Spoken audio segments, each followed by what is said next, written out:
Welcome to Builders of a Better World podcast, a space for depth, clarity, and honest conversation, where presence matters more than performance. Let's begin. All right. My biggest question to start this whole thing off is, are you ready to be seen? I am so ready to be seen.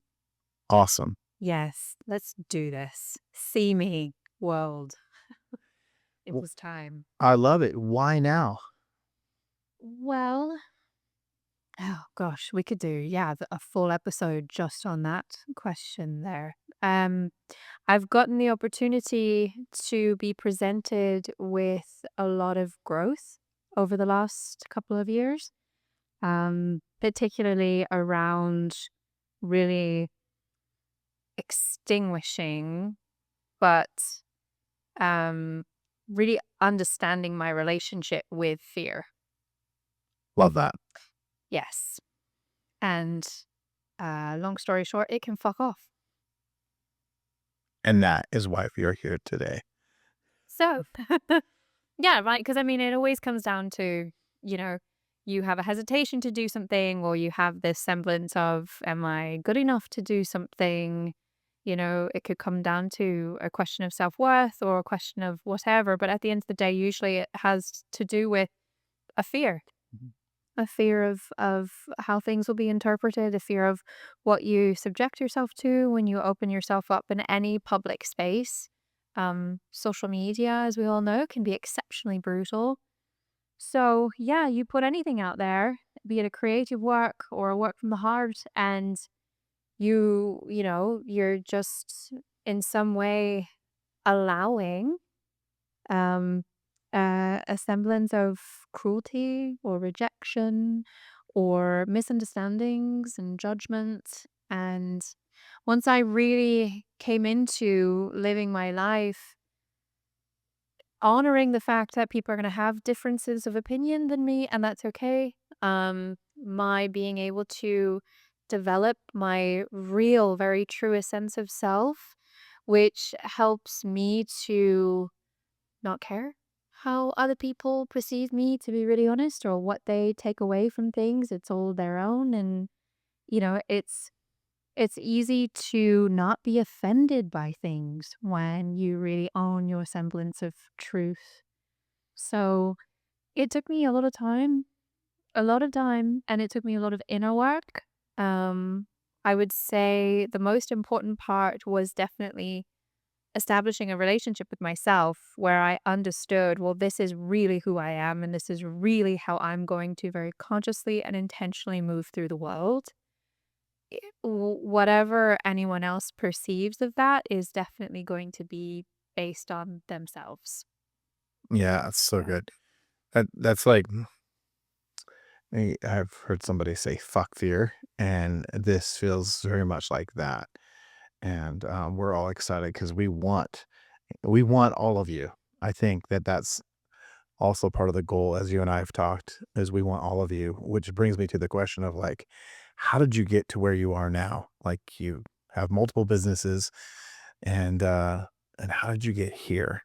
Yeah, here could be, I mean, you preface a little bit by mentioning, professional pursuits. So that was really great because here could be defined as so many things. Sure. Here in beautiful Thousand Oaks, California, which is where I live, or, that's a story in and of itself. Here within my mindset, here again within the sense of self acceptance or development in any way. Pertaining to my professional career, it's been uh, a lot of grind. It's been a lot of accumulation of various educational pursuits. I identify very much as a student. I love learning. I'm much more comfortable assuming the position and responsibility of a student as opposed to a teacher. But I've been a coach in many different aspects of my life, and I've been self employed since my very early 20s. I established very quickly I couldn't work for other people. At a 9 to 5, I'm like allergic to. So I had to figure something out for myself. I had a lot of struggles with regards to building a really healthy lifestyle for a while. Um, I had to do a lot of really profound just self-help and development to get myself in a state where I could be optimally productive. But then when I was there, I was there, and I found a mission and I found a purpose. And my mission and my purpose is to be of service. And once you align with that, doors open and things just click. Things just start to happen for you. It's like the way, a way just gets paved. And I had an objective in these various different professional pursuits that were really specific goals. And I did the whole work myself to death way of moving forward. I did I achieved this through blood, sweat, and tears. You get that a lot as a business owner. So, yeah, it's like, this is my baby, and I put so much into this. I did that, and I went through that phase for sure. There are far more efficient means, and you actually find yourself being far more productive when you really hone that self-care aspect to your day-to-day life. Allowing more time for me to do what I needed to do to be the healthiest, happiest version of myself really ultimately contributed to my establishing anything, to my finishing anything, to being proud of the thing that I poured this energy into. Um, and people don't value that as much. It seems like a counterintuitive thing to actually take time out of your day. You're like, what? There's so little of it already. How can I do that? I can't afford that. Going to the gym, like, no, like, meditation, what a luxury. Massages. I go and get regular massages. So important for me and for my body. Oh, love it. I wasn't doing that to begin with. And once I started taking the time, I found somehow magically I actually had more time. And to expand on that even further in a slightly different direction, the concept time abundance is a mindset. Looking at your life from the perspective of I have an abundance of time, I am time wealthy, has actually been proven to lead to emotional wellness. It's been linked to an overall semblance of happiness. And I started to do that just kind of instinctually. And so, yeah, I mean, it's been a journey, years, over a decade of my developing what I have now. But yeah, I get asked all the time, well, how do you sleep? When do you sleep? And I sleep really, really well now, actually, because I do all the things I need to do to take care of myself. And that makes me a better boss, a better creative. I bring so much more to the table because I'm fit emotionally and physically. So cool. Thank you for that. You just said something about being fit creatively because you are a both and, which is what I describe as somebody who is highly creative and also somebody who gets things done. And, we live in a world where like, oh, I'm an artist. That gives you like some sort of leniency to be not on time, not, not professional, or oh, I was just doing my art thing, So talk to us about that. How being from a dancer, from you're artistic, you have all this stuff to getting things done. Life brought me, yeah, the world of performing arts. That's a big part of what this life is for me. And it's been a saving grace in so many ways. Film and television was how I was raised. I was raised by film and television, fortunately. It was a wonderful exposure to that which is different from my day-to-day existence. It perpetuated so much um, possibility. And my home life wasn't the most stable, and it wasn't, the warmest. So being able to watch films and different TV shows is something I'm very grateful for, and that led me to writing. I've always had a draw towards creative writing. I've always lived in this imagination. This concept of kind of being between worlds has always really resonated with me because I feel as though I'm in this material existence and I'm also partly somewhere else all the time. And that's a balance because there are certain things here where I'm just like, this just doesn't, oh no, humans. No, but, it brings this aspect, to my work and to my interests, to my passions. Dancing was a really integral part of my life, and that led to a really wonderful sense of discipline and work ethic I'm very grateful for, and that has contributed exponentially to the way I navigate my life now. I'm very grateful that I had the world of dance. I it was such a massive part of my identity and my existence growing up.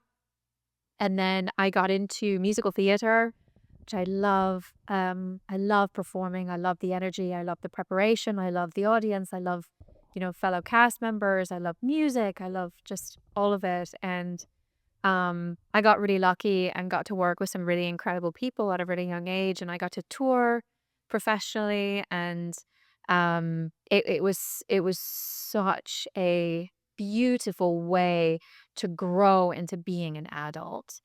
Um, and but as artists, you have almost this semblance of what appears to be this disheveled way of kind of moving through things, and sometimes it's actually is an organized chaos. You do sometimes, have it pretty well together, even if it doesn't seem that way.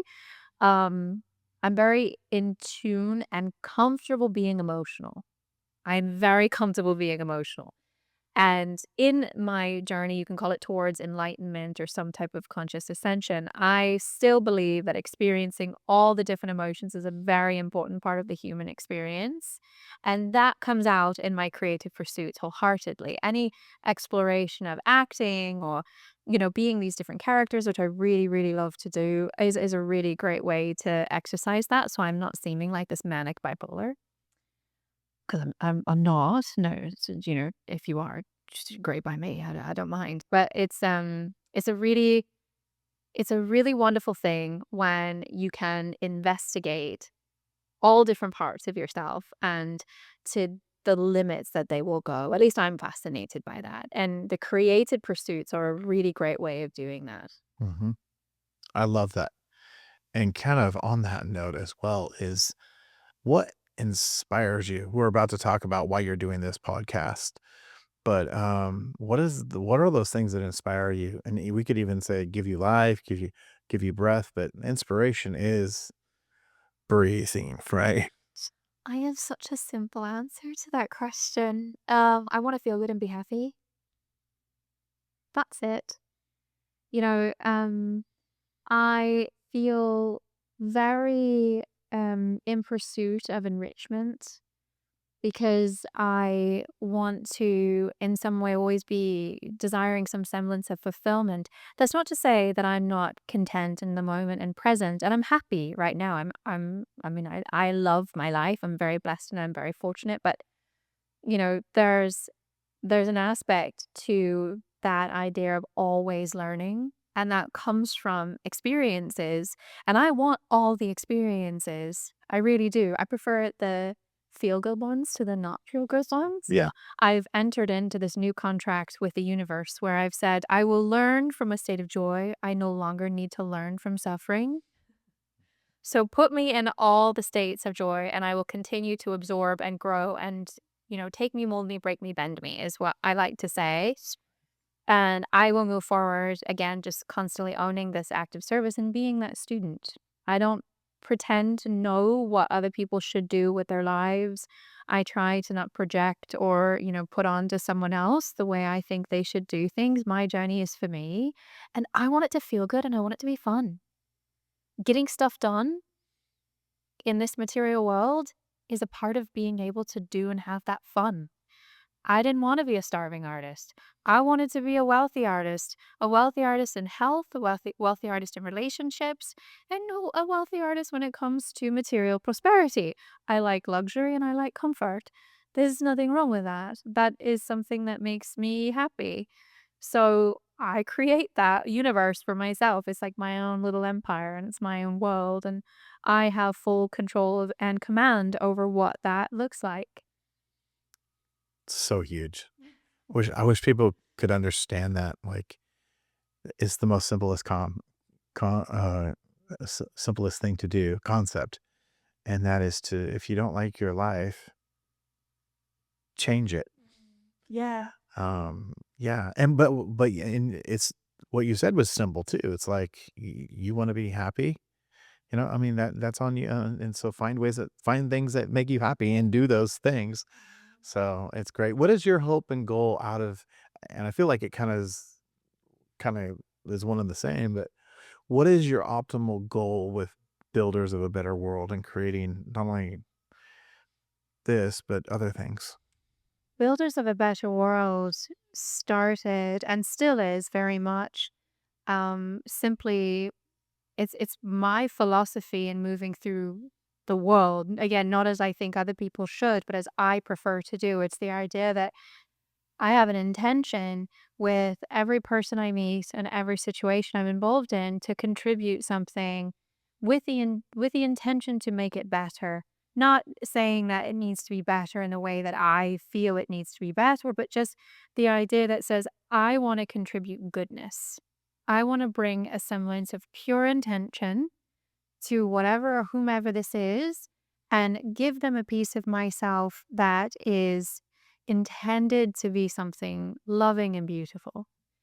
And sometimes it's easy and sometimes it's not. But I do really believe that a big part of my reward system in this life, I guess, for lack of a better way of phrasing, has to do with being outside of myself and contributing to something outside of myself.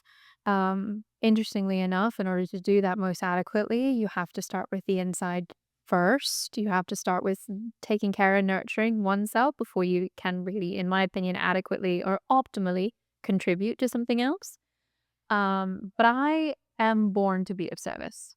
I am born to be a positive influence. That's just what I was given in this life. And once I started to bring my awareness to that, put my attention on it, and really own that, it's it has decided for me how to move through my day. And it's alleviated so much discomfort because the way you react to things is in alignment with that mission. I I used to think that I had this, like, temperament anger issue and that I forever was gonna struggle with, being this, in some way, destructive little person, and I'm nothing like that anymore. I still get fire and I still get passionate, I still have my convictions. There's a time and a place for anger, and it can really drive you, somewhere at to a certain point. It can invoke that change that you're needing sometimes. It can help you to keep boundaries maintained, which is very important, but once I started to really align my life with being of service to that which was around me, Builders of a Better World was born because it's my own personal mission. It's a movement and a philosophy. So why not offer other people to be a part of it if they feel so called to contribute in that way? So that's where Builders of a Better World comes from. I love that. I love that. So I'm gonna ask a really pointed question for those that are going to join us more and more. What advice would you give to a young person? Let's just say they're coming out of high school and they're bent towards, whether it be business, they're bent towards living life to the fullest. Let's put it that way. And some of it's entrepreneurial, maybe some of it's creative, maybe some of it's they're bent towards service. What advice would you give them Uh, going forward? get very comfortable in establishing your own sense of truth when it comes to identifying yourself as anything. Your identity and how you choose to structure your identity is entirely your choosing. Do not allow incultured social constructs, norms, familial projections or expectations define you and how you choose to see yourself. The best thing anyone can do, especially as a young person, is establish your own semblance of self truth. That's what my advice would be. That was a fantastic question. Mala. So glad you're my producer. Even even better, answer, I thought, but yeah, that one came out. And that's what we want. I think that's our goal for this whole thing is this whole, like, what are we doing, you know? Yeah. Um, There's one other thing I want to yeah, address going please. back just a tiny bit here, because there's, when I talk about like this journey that it's taken, and I'm very much in pursuit of my pleasures, which is true, like to just speak very plainly, that's what it is. Gravitating, away from pain and towards pleasure is the name of the game. However, a huge part of that is purely mindset and choosing to define something as pleasurable or and as pleasurable or painful. You choose to identify something. You choose to assign that value onto that thing, be it uncomfortable or comfortable. I cold plunge, right, on a regular basis. It's fucking torture. It's torture. It's like you're like, oh my god, I'm going to die. And my brain thinks I'm going to die, and that's a big part of why it's beneficial. And then you do this thing, but every time I have to psych myself into it. And I'm a huge fan of Andrew Huberman, and he talks a lot about the brain and the benefits of doing things that are difficult. There is massive benefit in doing things that are hard. It's not to say that I negate following through in aspects of my life that are especially challenging. There are times I will take that especially challenging thing and choose for it to not be challenging anymore. However, according to Andrew Huberman, it is really good to do things that just suck. Yeah. Yeah.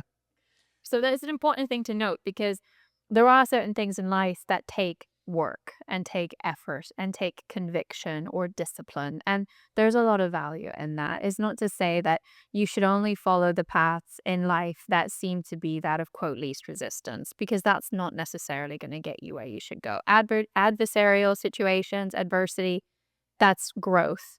And being comfortable getting uncomfortable is also a very integral part of growth. So as we head into the bright unknown of builders of a better world, many of your guests and stuff will be probably dealing with some of these things, challenge, adversity. How did they overcome, whether it be weight loss, whether it be, um, tell us about some of the things we're gonna get a chance to listen to on this podcast. The idea is to inspire and advocate for one being one's best self. Um, a lot of the guests on the show will have either been involved in situations where they've overcome certain things. They've had very pivotal developmental points in their lives that have been a really integral role in how they've arrived to their point of happiness and success. Some of them will be people who are struggling. Some of them will be people who have quote unquote made it, and others will be up and coming. It's not a situation where we're going to be discussing, hey, this is what you need to do in order to get here. This is simply an idea for inspiration and an idea to grow community, to grow a collective, to join the collective, to, just in some way uh be a part of the movement, you know? Like let's make ourselves better and let's make the world better. And community is so important. So it's really building a community. Awesome. All right, I want you to land this ship by or not unless you had something else. No, Okay. Just land it by so I invite you, join us, but if you have something that you wanna learn about, know about, kinda like your approach, right? Let me know, DM us. But yeah, this is your thank you for joining us for our very first one, and then into call to action. so thank you so much for being here, Jason. Thank you so much for leading this and guiding this. You've very important to me, and I'm very grateful and appreciate you. And now I turn things over to you, the listeners, the viewers, the people that I hope to grow and love and appreciate so much that can be a part of this. I would love for you to receive this as an invitation to join the collective, join the movement, be involved. If there's a topic of conversation that you would really love to be featured on an episode, if there's something that you're especially struggling with or just want to learn about in different aspects of your life, please let me know. You can comment on this video here on YouTube, or you can find me on Instagram, Ashlieya, Ashliya. You can go to buildersofabetterworld.com. Builders of a Better World is also on Instagram. So let us know. Comment, share, subscribe, send me a message. I would love to hear from you. So good. Thank you for joining us here at the Builders of a Better World podcast. Please share, subscribe, comment, and be sure to pass this episode along for anyone who may need it. See you next time.